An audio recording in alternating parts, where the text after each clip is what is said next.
मानिसलाई ज्वरो आयो भने बिरामीलाई तातो पानीले टाउको सेकाउँदा पनि निको हुन्छ। कतिलाई सिटामोल खानुपर्छ, कतिलाई एन्टिबायोटिक दिनुपर्छ, कतिलाई इन्जेक्सन लगाउनु पर्छ र कतिलाई अपरेसनै गर्नुपर्छ।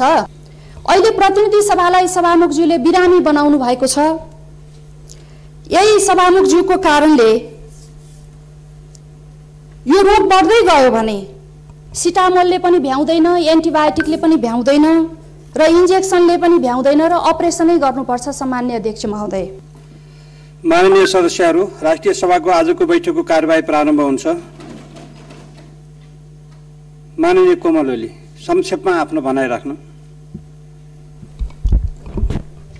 सम्माननीय अध्यक्ष महोदय, म मेडिकल साइन्सको कुरा गर्न चाहन्छु। कुनै पनि व्यक्तिलाई चिनी रोग भयो भने र त्यसलाई समयमै नियन्त्रण गरिएन भने त्यसका कारणले धेरै रोगहरू उत्पन्न हुन्छन् र धेरै रोगहरू जन्मन्छन्।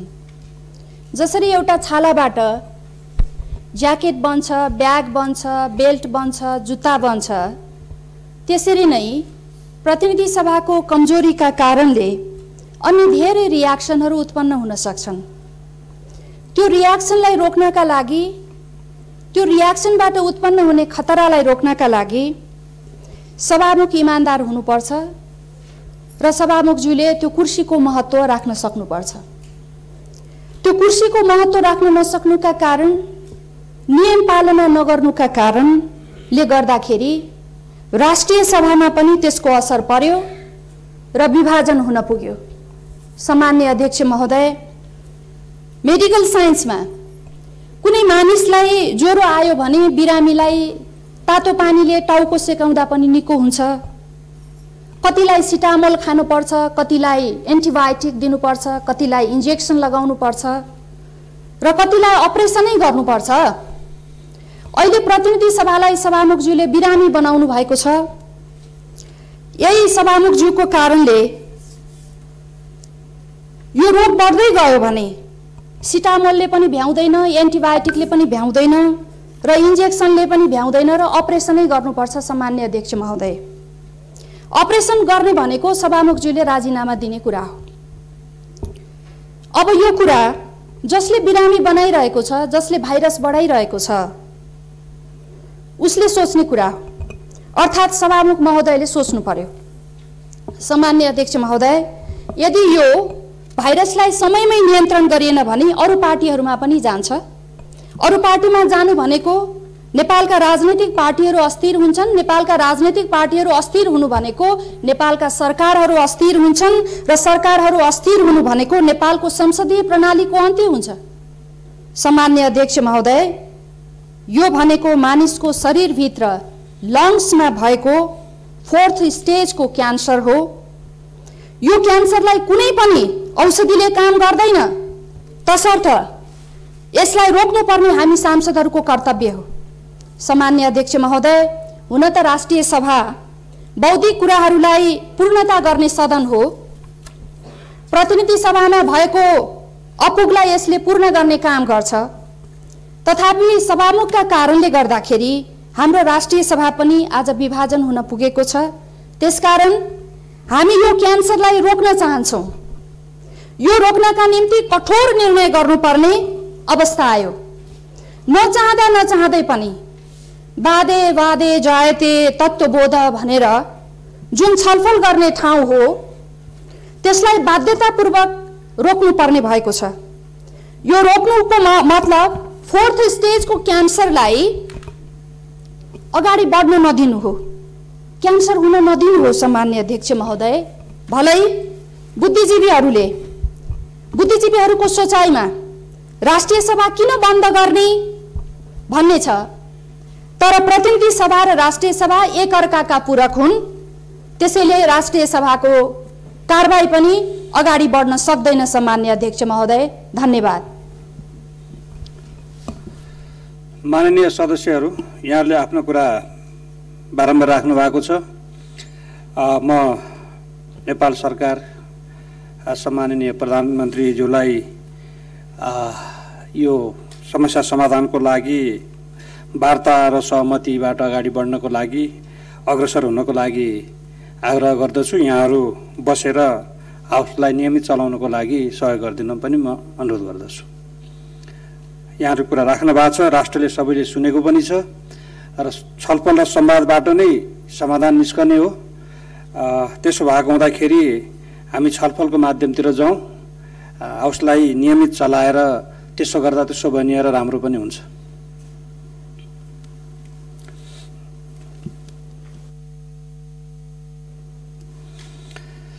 माननीय सदस्यहरू, आजको कार्यसूचीको क्रम संख्या 2 र 3 मा समावेश गरिएका विषयहरू कार्यसूचीबाट हटाइएको बेहोरा जानकारी गराउँदछु। माननीय सदस्यहरू, अब म राष्ट्रपतिको कार्यालयबाट प्राप्त मन्त्री परिषदको गठन सम्बन्धी पत्रको बेहोरा पढेर सुनाउँछु। मिति 2078-66 विषय मन्त्री परिषदको गठन सम्बन्धमा सम्माननीय राष्ट्रपति श्रीमती विद्यादेवी भण्डारीज्यूले सम्माननीय प्रधानमन्त्री श्री शेरबहादुरज्यूको नेतृत्वमा मिति 2078-3-29 गते गठित मौजूदा मन्त्री परिषदमा नेपालको संविधानको धारा 76 को उपधारा 9 बमोजिम सम्माननीय प्रधानमन्त्रीज्यूको सिफारिसमा डाक्टर नारायण खड्कालाई मन्त्री पदमा नियुक्त गरी हाल सम्माननीय प्रधानमन्त्रीज्यूले सम्हाली आउनु भएको परराष्ट्र मन्त्रालयको कार्यभार सम्हाल्ने गरी तोक्नु भएको बेहोरा अनुरोध गर्दछु। तोय नारायण गेवाली, सचिव। माननीय सदस्यहरू, अब प्रतिनिधि सभाबाट सन्देशसहित प्राप्त विनियोजन विधेयक 2078 मा उल्लेखित शीर्षकहरूमाथि सामूहिकृत रूपमा छलफल प्रारम्भ हुन्छ।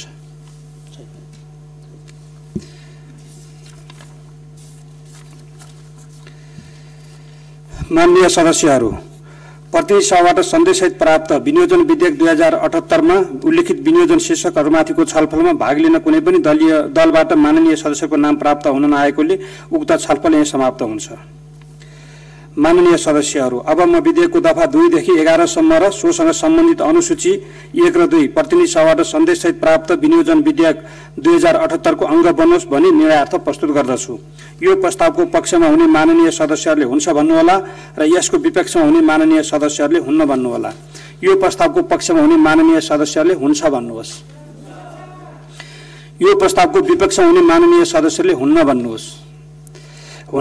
हुन्छ भन्ने पक्षका माननीय सदस्यहरूको बहुमत भएकोले विधेयकको दफा 2 देखि 11 सम्म र सोसँग सम्बन्धित अनुसूची 1 र 2 बहुमतले प्रतिनिधि सभाबाट सन्देशसहित प्राप्त विनियोजन विधेयक 2078 को अंग बनेको घोषणा गर्दछु। माननीय सदस्यहरू, अब म विधेयकको प्रस्तावना र नाम पढेर सुनाउँछु। प्रस्तावना: आर्थिक वर्ष 2078-79 को सेवा र कार्यको लागि संघीय सञ्चित कोषमाथि व्यवहार हुने रकम विनियोजन गर्ने र सो रकम खर्च गर्ने अधिकार दिन वाञ्छनीय भएकोले संघीय संसदले यो ऐन बनाएको छ। संक्षिप्त नाम र प्रारम्भ: 1. यस ऐनको नाम विनियोजन ऐन 2078 रहेको छ। 2. यो ऐन सम्बत 2078 साल भदौ 31 गतेदेखि प्रारम्भ हुनेछ। माननीय सदस्यहरू, अब म विधेयकको प्रस्तावना र नाम प्रतिनिधि सभाबाट सन्देशसहित प्राप्त विनियोजन विधेयक 2078 को अंग बनोस् भनी निर्णयार्थ प्रस्तुत गर्दछु। यो प्रस्तावको पक्षमा हुने माननीय सदस्यहरूले हुन्छ भन्नुहोला र यसको विपक्षमा हुने माननीय सदस्यहरूले हुन्न भन्नुहोला। यो प्रस्तावको पक्षमा हुने माननीय सदस्यहरूले हुन्छ भन्नुहोस्। यो प्रस्तावको विपक्षमा हुने माननीय सदस्यहरूले हुन्न भन्नुहोस्। हुन्छ भन्ने पक्षका माननीय सदस्यहरूको बहुमत भएकोले विधेयकको प्रस्ताव र नाम बहुमतले प्रतिनिधि सभाबाट सन्देशसहित प्राप्त विनियोजन विधेयक 2078 को अंग बनेको घोषणा गर्दछु। माननीय सदस्यहरू, अब म माननीय अर्थमन्त्री जनार्दन शर्मालाई प्रतिनिधि सभाबाट सन्देशसहित प्राप्त विनियोजन विधेयक 2078 लाई पारित गरियोस् भन्ने प्रस्ताव प्रस्तुत गर्न समय उपलब्ध गराउँछु।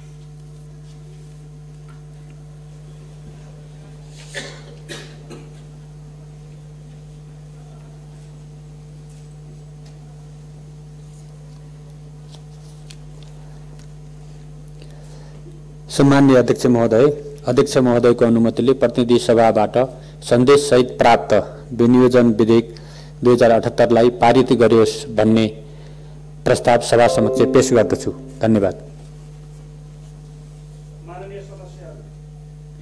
माननीय सदस्यहरू, अब यो प्रस्तावलाई निर्णयार्थ प्रस्तुत गर्दछु। माननीय सदस्यहरू, प्रतिनिधि सभाबाट सन्देशसहित प्राप्त विनियोजन विधेयक 2078 लाई पारित गरियोस् भन्ने प्रस्तावको पक्षमा हुने माननीय सदस्यहरूले हुन्छ भन्नुहोला र यसको विपक्षमा हुने माननीय सदस्यहरूले हुन्न भन्नुहोला। यो प्रस्तावको पक्षमा हुने माननीय सदस्यहरूले हुन्छ भन्नुहोस्। यो प्रस्तावको विपक्षमा हुने माननीय सदस्यहरूले हुन्न भन्नुहोस्। हुन्छ भन्ने पक्षका माननीय सदस्यहरूको बहुमत भएकोले प्रतिनिधि सभाबाट सन्देशसहित प्राप्त विनियोजन विधेयक 2078 लाई पारित गरियोस् भन्ने प्रस्ताव बहुमतले पारित भएको घोषणा गर्दछु। माननीय सदस्यहरू, अब अर्को बैठक मिति 2078 साल असोज 8 गते शुक्रबार बिहान 11 बजे बस्ने गरी यो बैठक स्थगित हुन्छ।